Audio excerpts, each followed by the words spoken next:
설교가 어떻게 구성되어 있는가를 제가 짤막하게 이야기하고 왜 제가 수요일에 여러분에게 영상을 보여드리고 그리고 시작하는지를 잠깐 설명하고 여러분들이 오늘 함께 말씀을 나누면 좋겠다 생각이 들어요.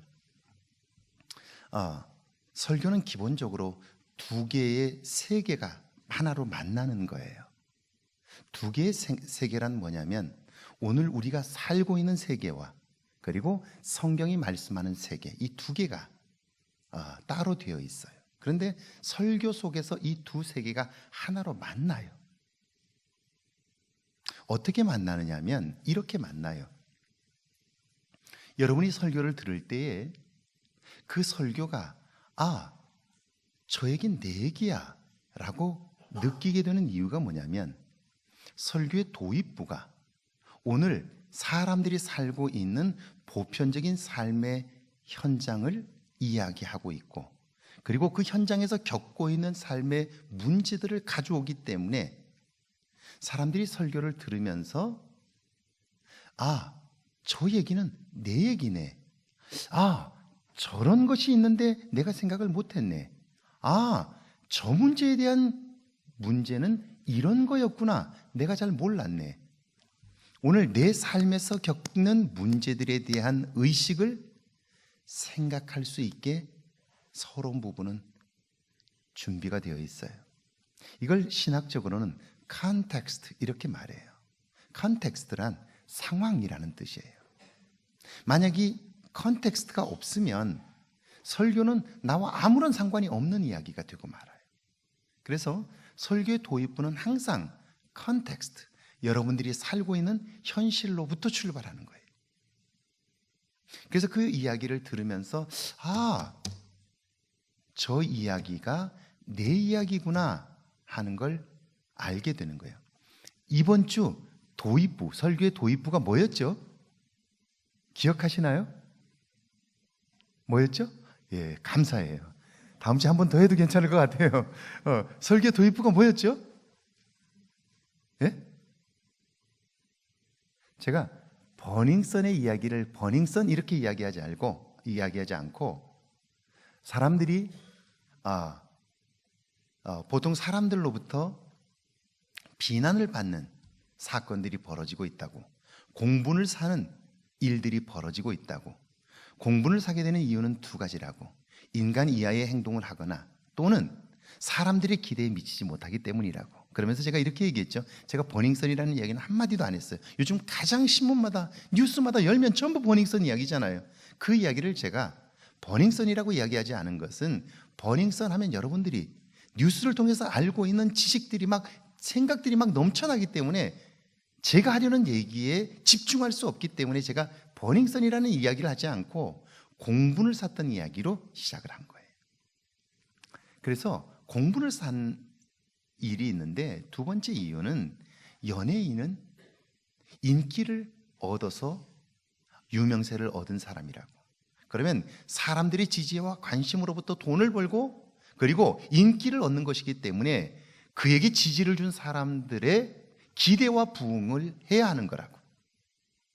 그런데 사람들의 관심과 지지를 통해서 얻어진 그들의 기대에 져버리거나 기대에 못 미치게 되면 비난을 받게 되는 거라고. 그 이야기를 제가 도입부에 시작했어요. 사실 오늘 우리가 살면서 겪고 있는 문제가 바로 그런 거 아니에요. 그런데 이것은 우리나라만 있는 이야기가 아니고 영국의 경우에도 있는데 이건 인간이 어떤 존재냐에 대한 일반적인 현상입니다. 이렇게 했는데 이제 조금 기억나시죠? 그러면서 영국에 복권 당첨된 사람의 이야기를 제가 이야기했던 거 기억나시죠? 복권하니까 눈이 또 반짝반짝해지시네. 예. 그리고 제가 뭔 얘기를 했냐면 아이가 아파서 도네이션을 했는데 엄마가 그걸 가지고 뭐 했다고요? 예, 노름을 해서 다 써서 비난을 받았던 이야기를 중심으로 했죠. 그러면서 바로 욥기의 친구들이 욥을 비난했던 이야기를 한 거예요. 자, 컨텍스트가 있어요. 삶이 있어요. 오늘 이게 문제라고 여기는 거예요. 그럼 그 문제를 어떻게 성경은 이야기하고 있을까 하면서 그 상황을 텍스트로 가지고 오는 거예요. 성경의 이야기로 가지고 오는 거예요. 그래서 성경에도 똑같은 일들이 벌어지고 있었다라고 이야기함으로써 오늘의 이 시대의 문제와 성경에 있는 시대의 문제들이 같은 것이라는 걸 이야기하는 거예요.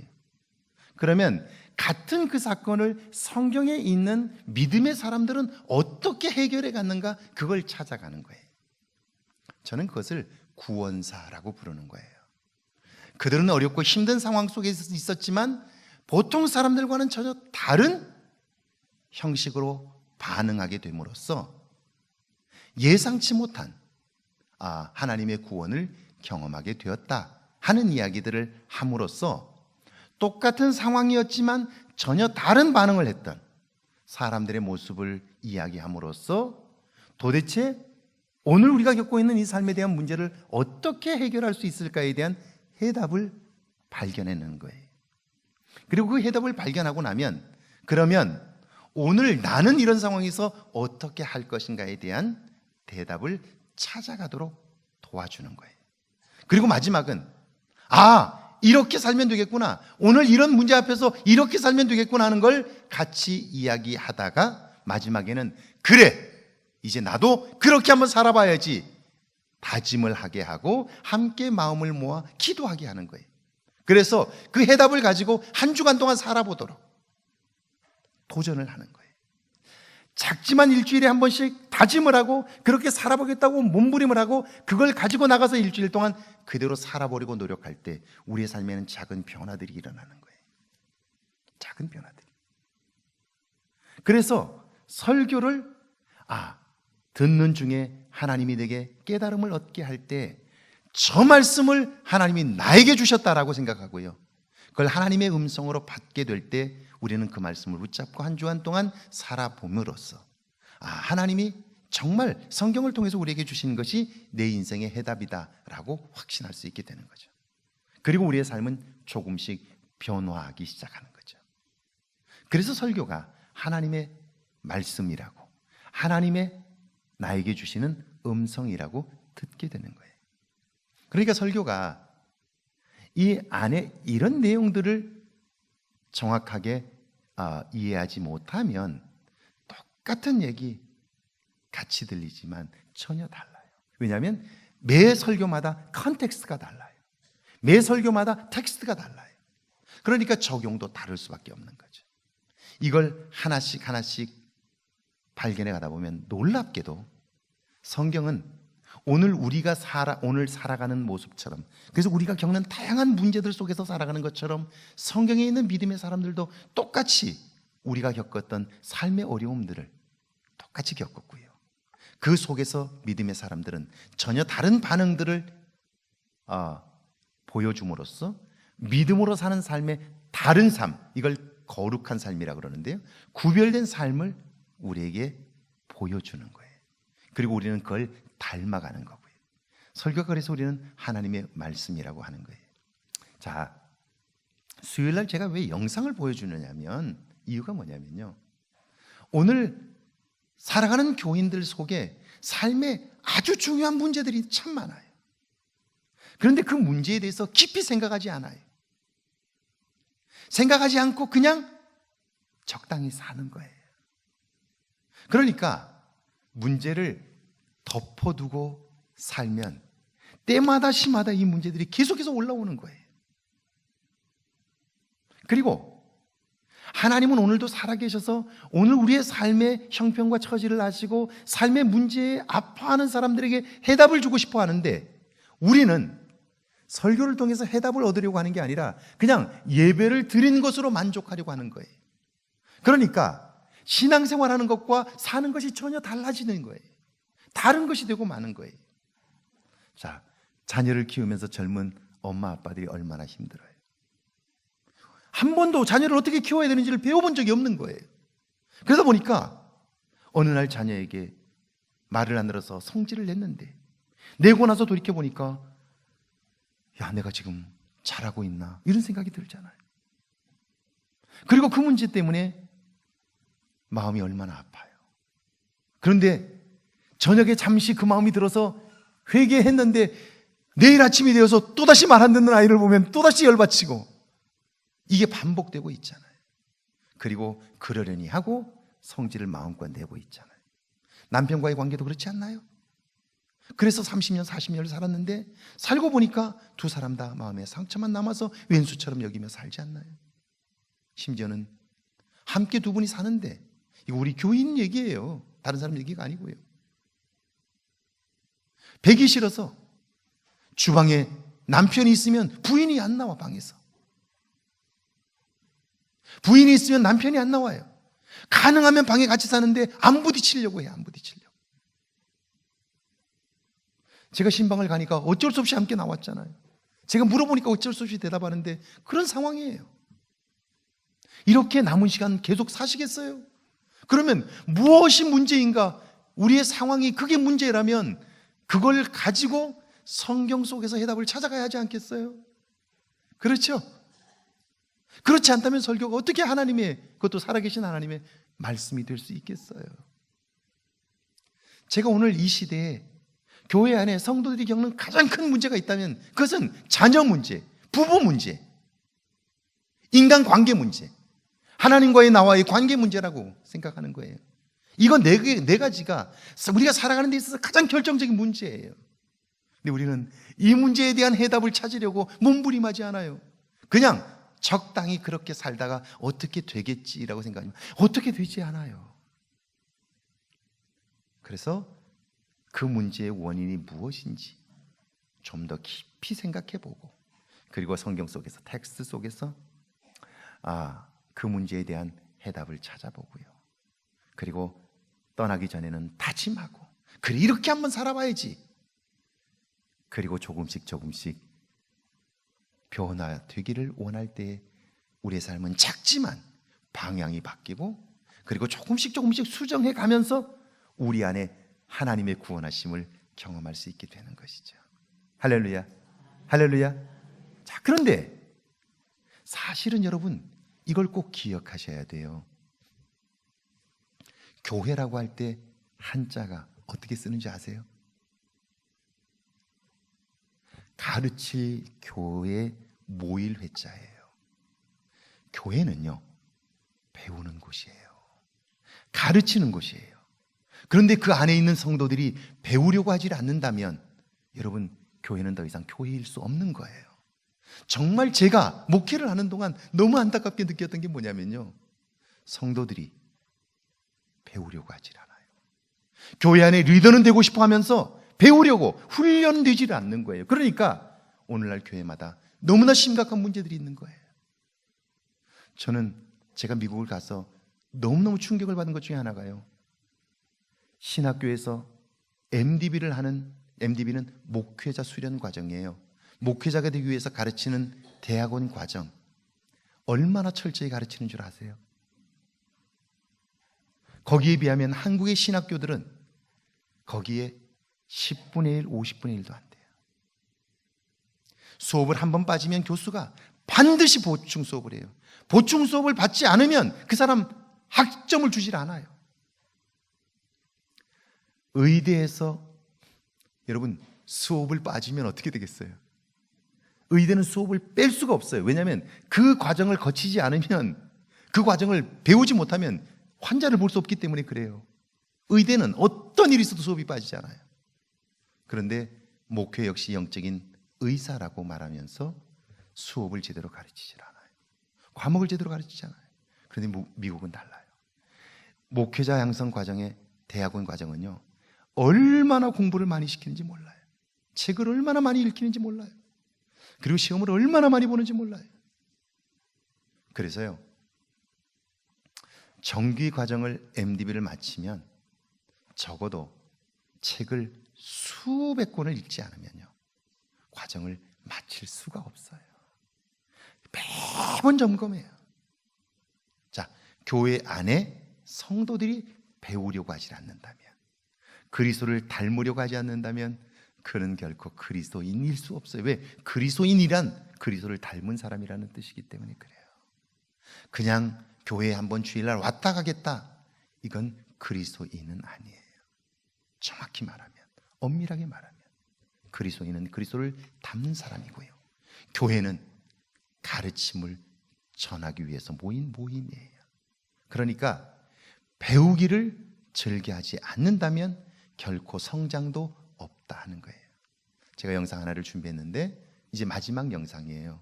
자, 작은 자녀가 엄마 때문에 상처를 받고 엄마는 자녀를 가르치면서 열받치고 화가 나서 견딜 수가 없고 점점 화의 수위가 높아지고 있고, 그리고 이미 분노가 쌓여서 가장 가까운 사람 엄마와 갈등 관계를 겪고 있고, 그리고 분노가 가득 차서 가장 가까운 관계인 남편과 함께 재밌게 지내지 못하고 일하는 동료들과 치고받고 싸우는 관계, 이게 오늘 우리의 삶의 모습 아니에요.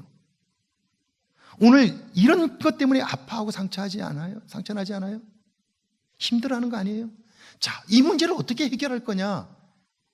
이게 되지 않으니까 나이가 들수록 점점 외로워지고 우울감이 심해지고 외톨이 같은 느낌이 들고 이런 거 아니에요. 이 문제 어떻게든 해결해야 될 거 아니에요. 하나님이 이걸 문제라고 여긴다면 이 문제에 대한 해답을 끊임없이 주고 싶어 하시지 않겠어요? 그런데 배우려고 하지 않는다면 어떻게 되겠어요? 지난 한 주간 동안 나 한 번도 화내지 않았다, 한번 손 들어보시죠. 화를 내셨군요. 그렇다면 화날 때 여러분 배운 대로 해보셨나요? 손날치기 해보셨나요? 우리는 배우려고 하지도 않지만 배운 것을 써먹으려고도 하지 않아요. 화가 날 때 내 감정에 맞게 화를 내지 말고 뭐 하라고요? 손날치기를 해보자고요. 손날치기를 해보자고요. 이걸 하면서 생각하는 거예요. 화에 내 감정을, 내 생각을 맡기지 않고 손날치기를 하면서 이게 정말 화를 낼 만한 일인가? 이거 화를 내면 저 사람 불쾌해질 텐데, 기분 나빠질 텐데, 속상할 텐데 꼭 그거 지금 해야 되나 생각을 해보는 거예요. 생각해보면요, 나도 모르게 그 화가 주저앉잖아요. 손날치면서 몇 가지만 생각해봐도 분노할 수 있는 그때에 그걸 참을 수 있잖아요. 말이 나올 때 그 말을 참을 수 있거든요. 손날치기를 하면서. 해보신 분? 자, 작은 배움이 우리의 삶을 바꿔놓을 수 있어요. 영상 준비된 거 있나요? 예, 보시죠.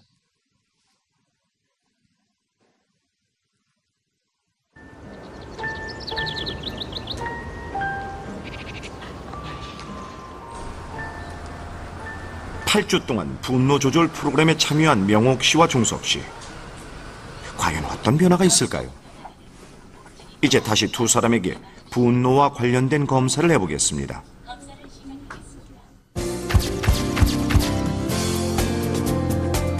검사 결과 명옥 씨의 가슴과 얼굴에 집중됐던 열은 떨어졌고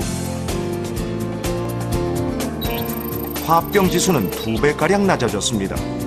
화와 함께 나타나던 불안과 우울도 확연하게 떨어졌습니다.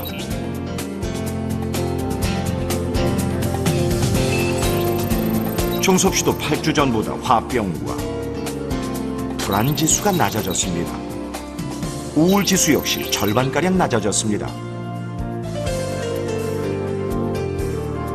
그렇다면 2달간의 교육 후 이들은 실제로 어떻게 바뀌었을까요? 보냈다 이런 마음을 좀 해결하고 나니까 훨씬 더 부드러워진 것 같아요. 일상생활이 많이 부드러워졌어요. 그러니까 지금은 생각하는 시간이 약간 있어요. 그리고 내가 그 생각하면서 행동을 또 조금 자중하는 거지. 진행된 어머니에게 화를 냈던 종섭 씨는 어떨까요? 화도 좀 뭐 많이 들리게 되고 이런 것들이 스스로 본인한테도 좀 이렇게 감정이 좀 이렇게 좀 얼굴이 환해졌다 그럴까, 남들이 그런 얘기를 하더라고요. 내가 그동안 억울하고 분했는데 어떤 그런 것들을 풀어감으로써 억울하고 분한 감정이 더 이상 마음속에 담겨져 있지 않은 그런 형태다, 이렇게 볼 수가 있습니다. 8주간의 분노 조절 교육을 마친 10명의 초등학생들이 다시 모였습니다. 그동안 화를 제대로 알고 조절하는 법을 배운 아이들. 과연 어떻게 달라졌을까요? 발전하는 어린이상 이른 도연이는 교육 전보다 분노 수준이 절반 이하로 떨어졌고, 혁은이는 교육 전에 비해 현재의 분노 수준인 상태 분노가 3분의 1로 크게 낮아졌습니다. 지훈이도 분노 수준이 눈에 띄게 떨어졌습니다. 교육에 참가했던 모든 아이들의 분노 수준이 또래 평균보다 낮아졌는데요. 달라진 것은 분노 수준뿐만이 아닙니다. 대부분 아이들의 전체 지능과 언어 이해 능력, 지각 추론과 작업 기억 능력, 그리고 처리 속도가 교육 전보다 향상된 것으로 나타났습니다.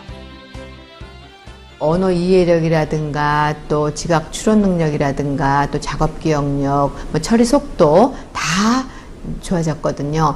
그 사이에 지능이 발달했다기보다는 정서적으로 안정되고 어떤 분노 감정이라든가 좌절 감정, 우울감이라든가 불안, 이런 부정적인 감정을 잘 다루게 되니까 집중을 더 잘하게 되고, 그러니까 자신의 능력을 더 잘 발휘하게 돼서 지적인 지능 지수가 높아졌다고 할 수가 있습니다. 변화된 것은 또 있습니다. 아이들의 화난 감정을 어떻게 대해야 할지 잘 몰랐던 엄마들이 이제는 아이들의 마음을 이해하고 공감하고 존중해주는 마음을 갖게 됐습니다.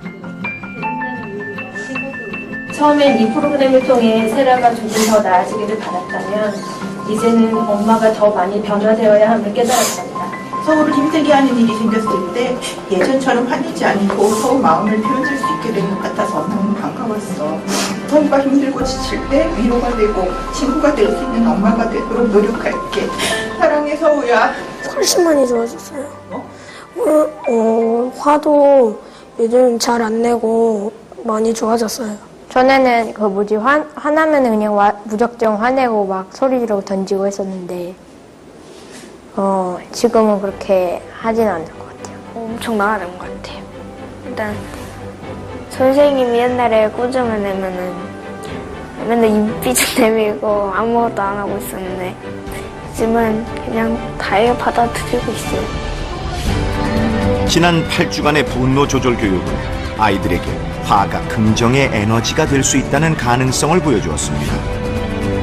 화라는 감정은 순간이지만 이 감정을 잘 다루기 위해서는 많은 시간과 꾸준한 노력이 필요합니다. 만약 당신이 분노를 긍정적으로 디자인할 수 있다면 당신의 삶 역시 당신이 원하는 방향으로 바뀌게 될 것입니다.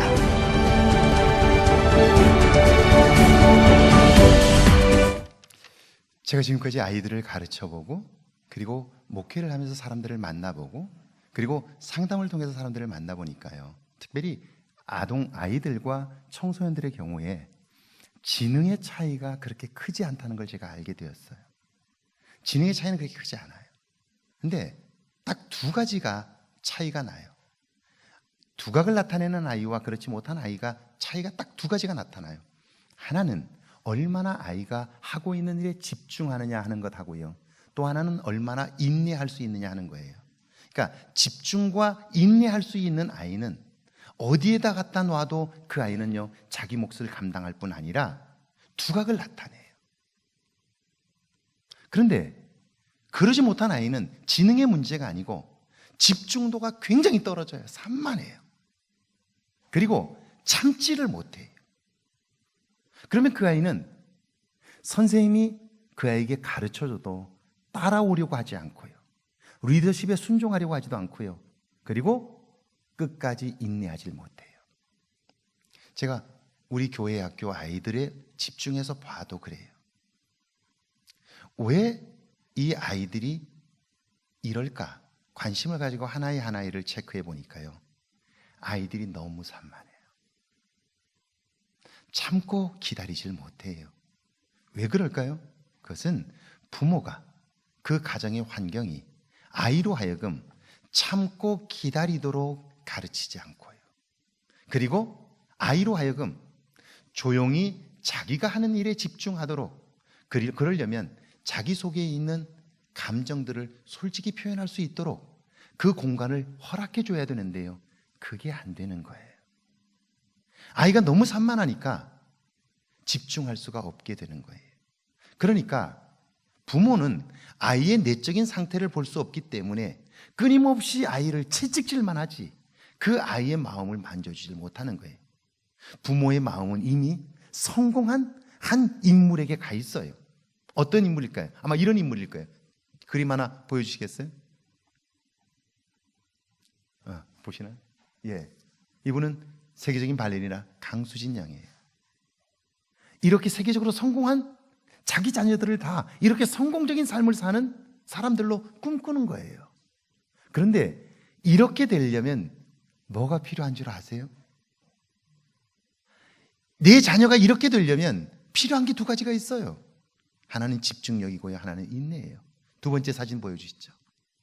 이걸 참고 있을 수 있어야 된단 말이에요. 보셨어요? 이게 뭐죠? 우리는 화려한 얼굴만 보지, 모습만 보지, 그 배우에 감춰져 있는, 토시 안에 감춰져 있는 이 발을 못 보는 거예요. 보셨어요? 잘 안 보이나요? 이거 불을 꺼져 보세요. 그 다음 거 한번 보세요. 보세요. 발이 저렇게 되도록 돌고 뛰는 거예요. 저걸 인내할 수 있어야 된다는 말이에요. 그러면 저걸 인내할 수 있는 힘이 어디서 오는 걸까요? 그것은 집중력이에요.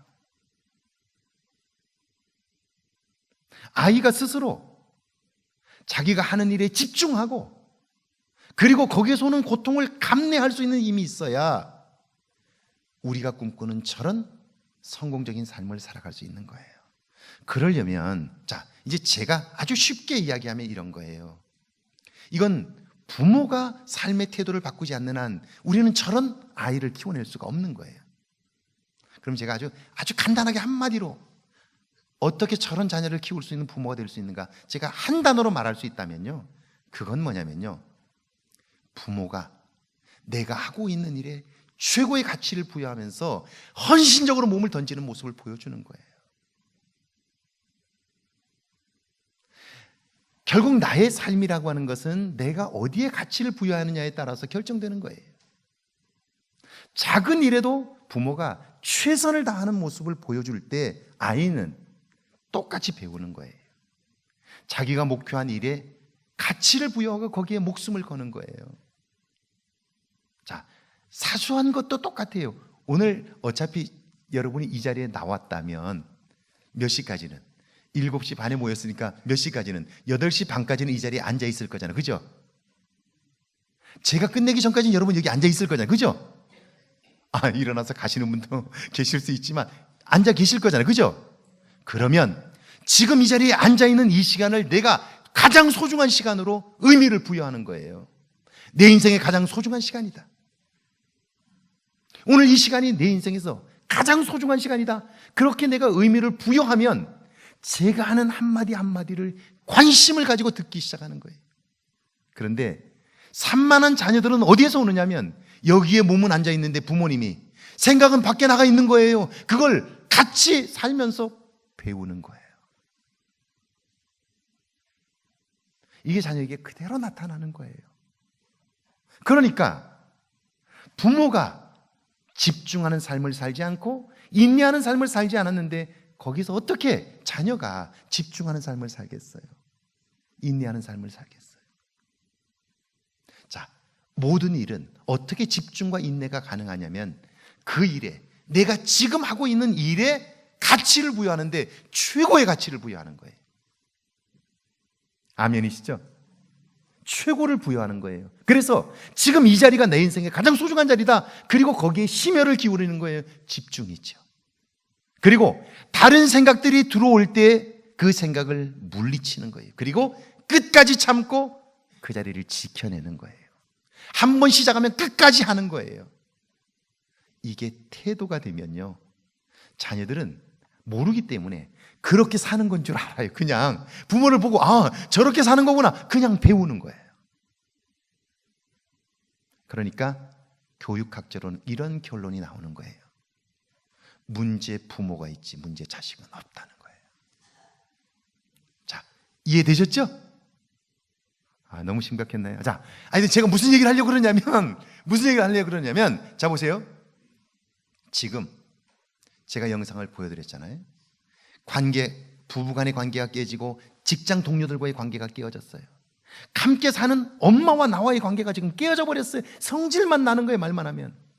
엄마와 자식 간에, 상처를 받고 있고 엄마가 말하면 벌써 신경질적인 반응을 나타내고 있는 자녀들의 문제.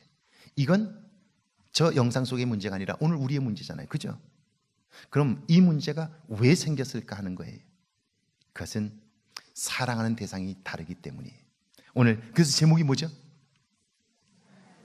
제가 지금 오늘 우리의 삶 속에서의 문제를 가지고 성경으로 들어온 거예요. 세상을 사랑한 사람 뭐? 그래요. 자, 밑에 한번 누가 같이 한번 읽어볼까요? 우리 시작.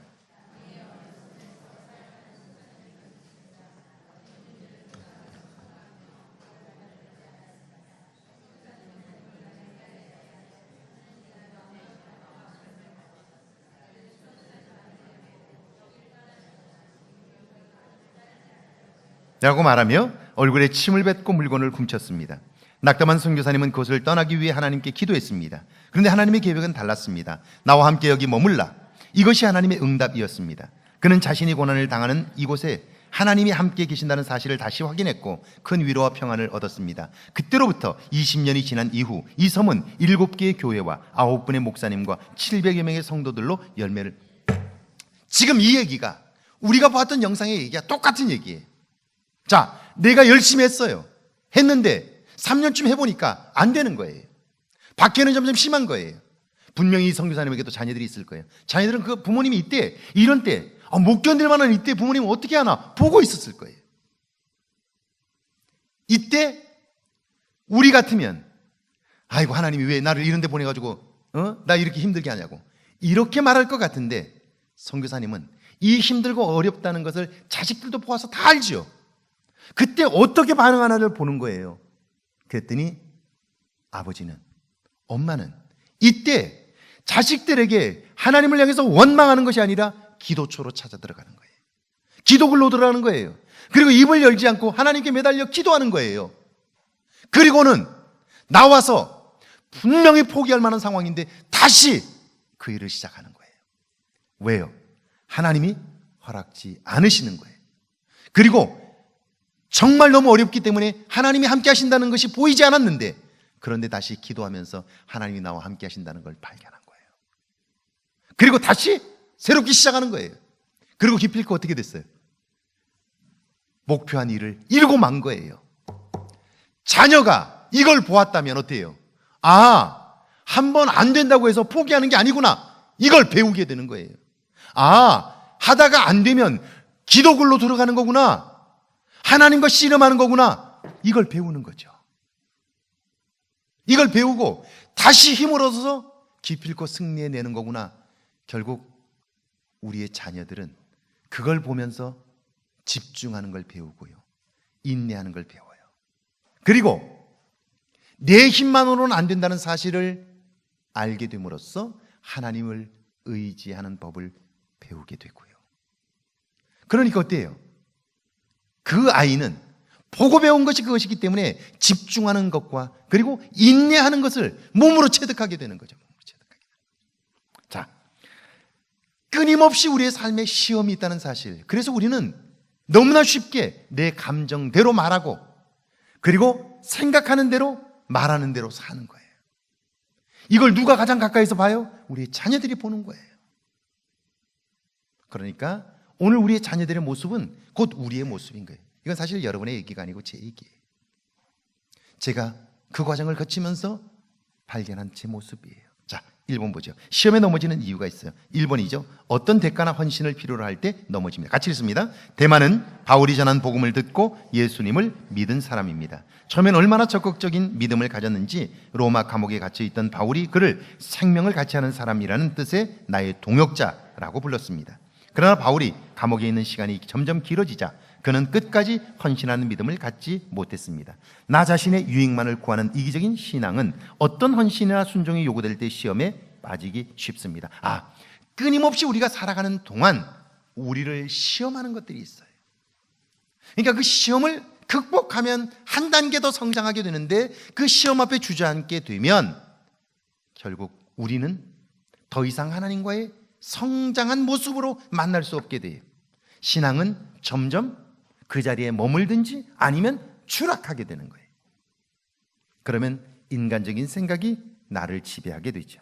자, 언제 또 시험에 넘어질까요? 두 번째는 감정을 앞세우는 신앙은 넘어집니다. 같이 읽습니다. 자신이 믿고 따르던 바울이 위대해 보일 때는 감옥이라도 따라갑니다. 그런데 그 일이 초라해지고 별다른 희망도 없자 대만은 세상으로 가버렸습니다. 감정에 기초한 믿음은 비가 내리고 창수가 나고 바람이 불 때 무너질 수밖에 없습니다. 그런 거예요. 감정을 앞세우면 신앙은 넘어져요. 틀림없어요. 제가 교회를 개척하고 났는데 제 주변에 있는 사람들이 다 하나같이 얘기해요. 거긴 교회가 안 된다고. 사람이 없는데 어떻게 교회가 되냐고. 다 안 된다는 거예요. 다 안 된다는 거예요. 제가 봐도 안 돼요. 자, 그래서 만약 제가 그냥 주저앉아 있었다면 그러면 아마 결국 저는 손 털고 나왔을 거예요. 왜냐하면 교회가 갈 곳이 없었던 게 아니고 교회 갈 곳이 있었어요. 교회 오라는 곳이 있었어요. 그런데 제가 떠날 수 없었던 것은 그냥 주저앉았던 게 아니고요. 실망하고 좌절할 때마다 교회에 와서 밤을 새운 거예요. 밤새도록 하나님께 기도하는 거예요. 그러면 하나님이 제게 말씀하세요. 그리고 그 새벽에 일어나서 아침에 일어나서 기도를 마치고 일어나 조문을 열고 나설 때에는요, 내 마음속에 새로운 확신이 하나 생겨요. 그것은 하나님이 주신 믿음의 힘인데요, 제 안에 배짱이 생겨요. 이런 배짱이 생기는 거예요. 하나님이 문 닫을 때까지 해보자. 하나님이 문 닫으시면 그때 내가 여기를 포기하겠다. 하나님이 나를 보내셨는데 하나님이 문 닫기 전까지 내가 스스로 문을 닫지는 않겠다. 그 생각을 하는 거예요. 그리고 다시 또 일어나서 또 열심히 뛰어보는 거예요. 그리고 기필코 문 닫지 않고 교회가 아름답게 서는 거예요. 오늘 저희 큰아이가 전화를 했어요. 아빠, 내가 이제 취직을 해야 할 것 같은데 몇 군데 이력서를 넣고 인터뷰를 해야 될 것 같아. 아빠가 좀 기도해줘. 그래서 네 일인데 네가 기도해야지. 그랬더니 아니, 지금까지 보니까 아빠가 기도하면 하나님이 꼭 들어주셨는데 아빠가 기도해 주시면 꼭 잘 될 것 같아. 그래요. 자, 아이가 그렇게 얘기한 이유는 어렵고 힘든 때에 그 기도의 자리를 떠나지 않고 그 기도의 자리를 지킴으로 기필코 이루시는 하나님의 손길을 본 거죠, 아이가. 그리고 그 말을 하는 거죠. 감정을 앞세우는 신앙은 넘어져요. 세 번째요, 하나님보다 세상을 더 사랑할 때 넘어집니다. 같이 읽어볼까요? 데마가 감옥에 갇혀있는 초췌한 바울과 로마에 사는 사람들을 비교했을 때 어떤 마음이 들었을까요? 그것도 로마에서 마음껏 누리고 자유롭게 사는 사람들을 보면서 자신의 모습은 더욱 초라하게 느껴졌을 것입니다.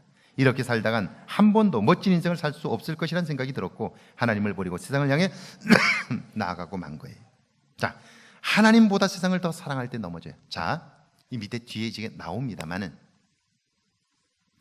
자, 사랑이라는 단어가 인간적인 표현으로 쓰여지면 반드시 비교의 대상이 있습니다. 그런데 예수님께서 사랑한 사랑이라는 단어는요, 비교의 대상이 아니고 절대적인 관계입니다. 자, 예수님께서 베드로에게 이렇게 물으십니다. 내가 이것들보다 더 나를 사랑하느냐? 이렇게 물으셔요. 두 번째요, 네가 이 사람들보다 나를 더 사랑하느냐? 이렇게 물으셔요. 지금 베드로가 지금까지 사랑이라고 생각했던 그 사랑은 비교하는 사랑이었어요. 그런데 예수님께서 그에게 물으셨던 사랑은 비교가 아니고 절대적인 거예요. 네가 나를 사랑하느냐? 그럼 내 양을 치라는 거예요. 절대적인 사랑이에요. 그래서 그 예수님께서 썼던 그 아가페라는 단어는요, 당시에는 쓰지 않던 단어였어요. 그 단어는 이미 없어져 버린 단어였어요. 사용하지 않는 단어였어요. 그때는 전부 사랑하면 필리아든지 에로스든지 이런 사랑이었어요. 그런데 예수님은 아가페라는 단어를 가지고 오셨어요. 이 아가페는 희생하고 헌신하는 거예요. 한 사람을 위해서 목숨을 거는 거예요. 이게 아가페예요. 네가 필리아나 에로스나 이런 거 아니고 너는 정말 나만을 사랑하는 아가페의 사랑을 하겠느냐? 그 질문을 하신 거예요. 그런데 우리는 사랑한다고, 주님을 사랑한다고 말하면서 다른 것과 계속해서 비교해요. 그 사람은 반드시 시험에 드는 거죠. 자, 세상을 사랑하는 사람 데마 1번이죠. 빌레몬서 1장 24절인데요. 같이 한번 읽어볼까요? 함께 읽습니다. 또한 찾아볼까요? 1장 24절입니다. 또한 나의 동역자 미가, 아리사고, 데마, 누가가 문안하느니라. 이때 동역자라는 말이 무슨 뜻이냐면 생명을 같이 하는 사람이라는 뜻이에요. 동역자의 뜻이 뭐라고요? 생명을 같이 하는 사람이라는 뜻이에요. 특별히 지금 사도 바울은 감옥에 갇혀 있어요. 감옥에 있어요. 그런데 감옥에 있는 그에게 나에게는 동역자가 있다고 할 때 얼마나 데마는 바울에게 기쁨이 되었겠어요. 그 관계가 얼마나 좋았겠어요. 그러니까 생명을 같이 하는 사람이라고 표현한 거죠. 그 관계는 정말 뗄 수 없는 관계였을 거예요. 그래서 사도 바울은 기쁘게 나의 동역자라고 이야기를 했던 거예요. 그런데 데마는 사랑을 비교했고요. 그리고 더 나은 사랑을 추구하게 돼요. 10절을 한번 같이 읽어볼까요? 10절 함께 읽습니다. 데마는 이 세상을 사랑하여 나를 버리고 데살로니가로 갔고, 여기 이 세상을 사랑하여 이렇게 돼 있어요. 자, 원래 이 앞에 9절에 보면 너는 어서 속히 오라, 사도 바울은 디모데를 빨리 오라고 말하면서 그 이유가 뭐냐면 데마가 세상을 사랑하여 나를 버리고 데살로니가로 갔기 때문이다, 이렇게 얘기를 한 거예요. 자, 그렇게 나의 생명을 같이 하는 사람이라고 이야기했는데 그렇게 사랑을 받고 신뢰를 받았던 데마가 왜 사도 바울을 버리고 갔을까? 이 세상을 사랑했기 때문이다 라고 하는 거예요. 자, 그러면 그가 사랑한 세상은 뭘까요? 그는 어떤 세상을 사랑한 걸까요? 로마서 12장에 보면 이렇게 돼 있어요. 너희는 이 세대를 본받지 말고 오직 마음을 새롭게 함으로 변화를 받아 하나님의 선하시고 기뻐하시고 온전하신 뜻이 무엇인지 분별하도록 하라, 이렇게 돼 있어요. 이때 이 세대라고 돼 있는데 너희는 이 세대를 본받지 말고 할 때 이 세대라는 말과 이때 데마가 사랑한 세상은 같은 단어예요. 같은 뜻이에요. 그러면 이때 세상이라는 말은 무슨 말이냐면 세상의 가치라는 뜻이에요. 세상이 추구하는 가치, 그걸 사랑한 거예요. 오늘 이 시대가 사랑하는 가치가 뭐죠?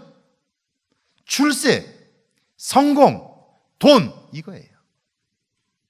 자식을 출세시키고 싶은 이유가 뭐죠? 돈을 많이 벌기 때문이에요. 자식을 성공시키고 싶은 이유가 뭐죠? 인기를 얻기 위해서예요. 결국 모든 것은 다 돈으로 귀결되는 거예요. 좋은 학교를 가라는 것도 돈을 많이 벌기 위해서요. 저는 정말 충격을 받았어요. 고3 교실에, 입시를 준비하는 고3 교실에 써붙여 놓은 문구를 보고 제가 깜짝 놀랐어요. 뭐라고 써 있는 줄 아세요? 입시를 앞둔 아이들에게 이렇게 써놨어요. 학력고사 점수가 결혼 대상자를 결정한다. 여러분 웃으시나요? 학력고사 점수가 서울대 의대를 가면 그 수준에 맞는 사람을 만나는 거예요. 그러니까 지금 네가 점수를 한 점이라도 더 맞아야 더 좋은 신부를 만나는 거야, 부인을 만나는 거야, 이렇게 가르치는 거예요. 그 부인이 어떤 사람이 될 거냐, 그건 중요하지 않아요. 직업이 뭐냐, 돈을 얼마나 잘 버냐, 그 클래스가 달라진다는 거예요. 그러니까 결국 우리가 추구하는 그 목적이 대한항공의 총수의 딸들 같은 사람들을 만나게 하는 거예요. 왜요? 이게 삶의 기준이 없기 때문에 그런 거예요. 세상의 가치를 사랑한 거예요. 가치를. 이 시대의 가치를 사랑한 거예요. 뒤에 나옵니다마는 이 시대의 가치는 돈이에요. 결국 돈을 사랑하는 거예요. 성경은 뭐라고 그러죠? 돈을 사랑함이 일만 악의 뿌리가 되나니, 이렇게 돼 있어요. 그런데 우리는 그걸 생각하지 못하는 거예요. 이걸 우리가 생각해 봐야 돼요. 왜 아이를 그렇게 닥달하나요? 우리 아이가 건강하게 자랐으면 좋겠어. 행복하게 자랐으면 좋겠어. 이렇게 키운다면 그렇게 닥달하지 않아요. 그런데 출세예요. 성공이에요.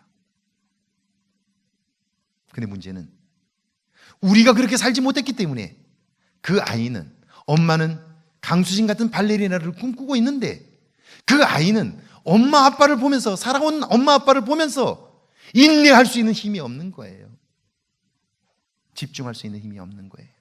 그런데 끊임없이 다그쳐요. 그 아이는 어떻게 될까요? 가출하지 않으면 다행이죠. 오늘 우리가 살아가고 있는 삶의 문제들이 이런 것들 아니에요. 적어도 아이에게 살아가는 동안 되는 것과 안 되는 것을 구분해 주어야 되거든요. 그리고 믿음의 모습을 보여줘야 하거든요. 왜냐하면 아이들이 적어도 부모님이, 엄마 아빠가 교회를 다닌다고 하면 교회를 다니는 사람이 세상 사람과는 다른 것이 보여져야 엄마 아빠를 존경할 수 있잖아요. 제가 서울 한신교에서 교육 목사를 하는 동안 우리 중고등부 학생들 그리고 주일학교 학생들 설문을 한번 해봤어요. 가장 존경하는 인물이 누구냐? 유명 과학자 그리고 인기인, 부모님 이렇게 다 써서 카테고리를 넣어주고 그 중에서 과학자라면 어떤 사람 쓰게 해봤어요. 저도 충격을 받았어요. 부모를 존경한다는 아이가 3%가 안 됐어요. 3%가 안 됐어요. 제가 그 다음 썼어요. 왜 부모를 존경할 수 없는지를 써보라고. 아이들이 썼던 가장 많은 대답은 이중적인 모습 때문이었어요. 자, 대만은 무엇을 사랑했어요? 세상의 가치를 사랑한 거예요. 그러니까 바울과 같이 있었지만 끊임없이 바울과 세상의 가치를 비교했던 거지. 그리고 결정적인 순간에 세상의 가치를 선택하게 된 거죠. 3번이죠. 대만은 결국 어떻게 되었어요? 10절 한번 같이 한번 읽어볼까요? 10절 다시 한번 읽습니다. 시작. 또한 대만은 이 세상을 사랑하여 나를 버리고 데살로니가로 갔고. 자, 결국 사도 바울을 버렸어요. 왜요? 세상의 가치가 사도 바울보다 비교 우위에 있다고 판단했기 때문이에요. 그리고 그 선택은요, 결국 파멸에 이르고 마는 거예요. 골로새 3장 5절은 이렇게 우리에게 경고해요. 땅에 있는 지체를 죽이라. 곧 음란과 부정과 사욕과 악한 정욕과 탐심이니 탐심은 곧 우상 숭배니라. 이렇게 말해요. 결국 우리 속에 세상과 비교하는 마음이 어디서 오는 거냐면 탐심으로부터 오는 거예요. 욕심으로부터 오는 거예요. 그리고 그것이 우상 숭배로 발전하여 그것이 죄가 되고 죄가 곧 장성하여 사망에 이르게 되는 거죠. 사랑하는 여러분, 세상을 사랑하는 사람 대마를 통해서 오늘 우리의 모습을 발견할 수 있어야 될 거예요. 자녀를 향해서 젊은 엄마 아빠들이 야단을 친다면 그 이유는 뭐예요? 정말 그 아이가 잘 되라고 야단을 치는 건가요? 공부 잘하라고 말한다면 정말 그 아이가 그 속에 담긴 재능을 개발해서 하나님의 영광을 위하여 이웃과 사회를 위하여 헌신적인 사람이 되도록 그렇게 기대하시고 야단을 치시나요? 그렇지 않다면 우리는 다시 한번 대마와 같은 모습이 있지 않는가를 돌이켜 보아야 할 거예요. 오늘 그러면서 우리는 내 주변의 인간관계들이 깨어지고 작은 일에도 참지 못하고 분노하는 모습, 이 문제를 극복하지 못한다면 우리는 끊임없이 시험에 빠질 수밖에 없고요, 내면은 성장할 수 없다 하는 것이 오늘 이 말씀을 통해서 우리에게 주시는 하나님의 음성이죠. 이걸 덜어내기 위해서 훈련이 필요한 거고요. 아까 보셨죠? 8주를 훈련했더니 너무 많이 달라졌잖아요. 아까 그 엄마와 싸우는 그 아들, 시간이 100년이 지나도 그 관계 회복 안 됩니다. 이 훈련의 과정이 없으면요, 그 관계 조금 더 나아지지 않습니다. 그 도배사 아줌마, 그 자기가 자기 스스로 훈련을 받지 않으면 남편과의 관계 100년이 지나도 좋아지지 않습니다. 직장 동료들과의 관계 100년이 지나도 좋아지지 않습니다. 인격이 바뀌지 않기 때문에 그래요. 그 아이들을 야단쳤던 엄마, 시간이 아무리 지나도 아이들과 좋은 관계 맺기 어려워요. 왜요? 나는 잘한다고 하는 일이 아이들에겐 계속해서 상처가 되기 때문에 그래요. 사랑하는 여러분, 하나님을 온전히 사랑할 수 있기를 바랍니다. 그리고 하나님께 집중할 수 있기를 바랍니다. 하나님이 말씀하실 때까지 움직이지 않는 인내를 배워갈 수 있기를 바랍니다. 집중과 인내, 이 두 가지가 아이들을 성공시킬 수 있는 결정적인 요인이에요. 그리고 오늘 우리의 삶을 복되게 할 수 있는 결정적 요인이에요.